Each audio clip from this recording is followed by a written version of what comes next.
Hey 22, Game Changer here. So let's have a little scanny, mate. So you're probably already aware that you need to get that one upgraded as well. So I'm sure you're already on that. So I don't need to go much onto that. Let's have a little scan. First of all, results.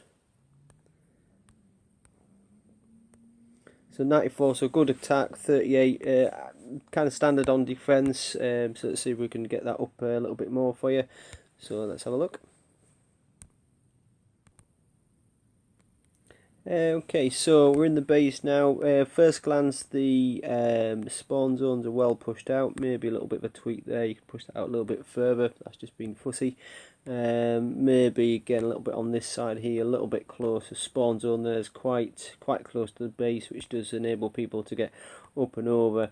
And you are maybe a little bit vulnerable from this side because you've got a railgun there, which you can probably imagine with an M270 or similar attack, you'll outrange that. Machine gun as well is obviously not going to cause us too much problem. Have a little look at what level you can get your peacemakers in, because that is an absolute must, and I would get rid of the railguns personally and go with peacemakers. You are a little bit flak light as well. You've got one flak in there. I appreciate you probably have set the Zeus as the first slot, so that's going to come out at 7 seconds. That will assist as your air defence, but certainly going forward I would be looking to have a second flak coming in maybe in the next few levels, so have a little look at that for us. Observation wise, the walls for me are large. The downside of a large wall based format is the vulnerability from certain sections, so you are obviously thinking that you're covering your heavy platform, but I reckon a good airstrike will get rid of that platform, because there's obviously not much flak protection, so hence why you need to protect that. Now I would also argue that you're going to be vulnerable from this side here. Again, M270s, everybody's using them, so you need to adapt for that, and you could lose that war factory quite cheaply. And if you look at that war factory, it has got some nice tanks in there, which are going to cause people issues. So my first aim would be get rid of the war factory as quick as I could, and I could probably do that for free over here. So maybe you want to be moving that mine further out to stop that sort of mechanism of attack happening. You're protecting your war factory with a railgun, which again I can outrange, and most people will with the M270s or Zeus and things like that. So that maybe could be something a bit different. I'm quite liking this. You've got obviously over the back cover here, but equally that said, you've got nothing to hit over the back. So you know, that's kind of doing what it needs to do, so that's fine. You haven't got anything vulnerable in that sort of section. What my areas of concern are is because you're thinking, you know what, I'll have the power plant behind the walls, I'll have my airstrip behind the walls or semi behind the walls, I'll have my helicopters behind the walls. Bear in mind, helicopters fly over walls and are easily taken out at this current level with anything that Zeus. M270s now have anti-air options, so do some of the bigger tanks. So the air support really is not coming from helicopters, I don't think, at the moment. So for me, your helicopter can come outside your walls. The only thing that I particularly have inside walls personally are war factories and barracks, and everything else is outside the walls. And what that does, it gives me a much smaller base format. The problem with a big base that you've got here, supposing I decided to take it out from this side here, I can pretty much take the railgun, the war factory, the power plant, the machine gun, probably at distance where the heavy cannon wouldn't touch us. But equally that said, this side knows nothing about it. If I come at you from this side, I can quite happily take it out from probably over the back here, park a tank in around about where it says level 1 there. That will distract your howitzer enough that I could then fire over the top of and take out your turrets. I've just got to obviously keep out a range of that big boy, which I probably am. But again, if I attack this side knows nothing about it. by having a smaller base platform, one of two things happens.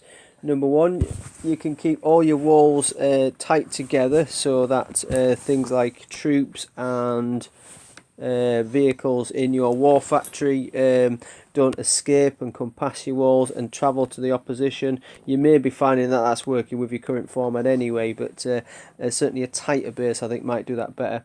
Number two, same with your soldiers as well, they get kept trapped in the base. But the main benefit of a smaller wall format base is that your turrets are kind of more interlocking, they're kind of overlapping more, which means when you get hit by one turret, you often get hit by more than one turret, if that makes sense. I'll try and show you that just another way. Okay, so this is a level 62 guy coming at me earlier today. I don't get hit very often, which is unfortunate because I do like to see how my base is performing. You can see he's not massively you know, gunning, is he? I mean, you know, his vehicles are fairly low level, but you know, ultimately he's still 62. He should really be taking me out of the park. I'm a 53 from memory.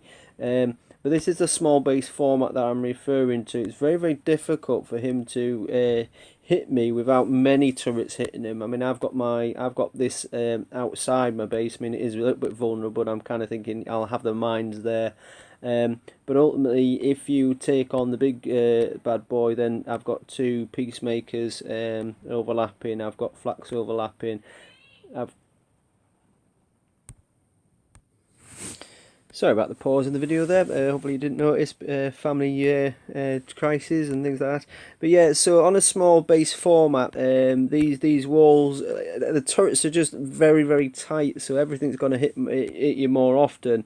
I'll run this through and just so you can see how a small base format may or may not work.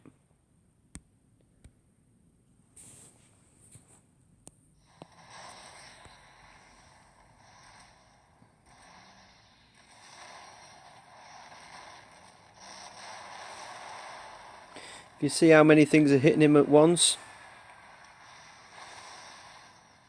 he's going to come in there, and I've got peacemakers hitting him, machine guns hitting him, I've got helicopters hitting him, I've got the big gun hitting him, I've got howitzers hitting him all at the same time, and the guy's got no chance, you know what I mean?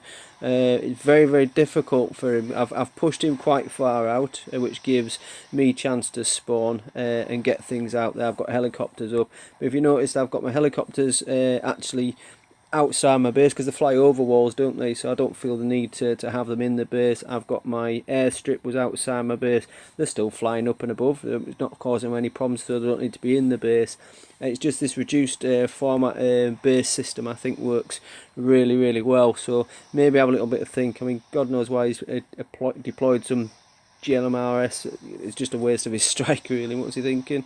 But you know, that's there's one born every minute and all that stuff. But you can see a real tight format. Yes, we've taken damage, but he's got to win 100%, or in PvP at least 70, hasn't he, for it to be worth his while, and he's going to get his butt kicked. All right, bro. Cheers.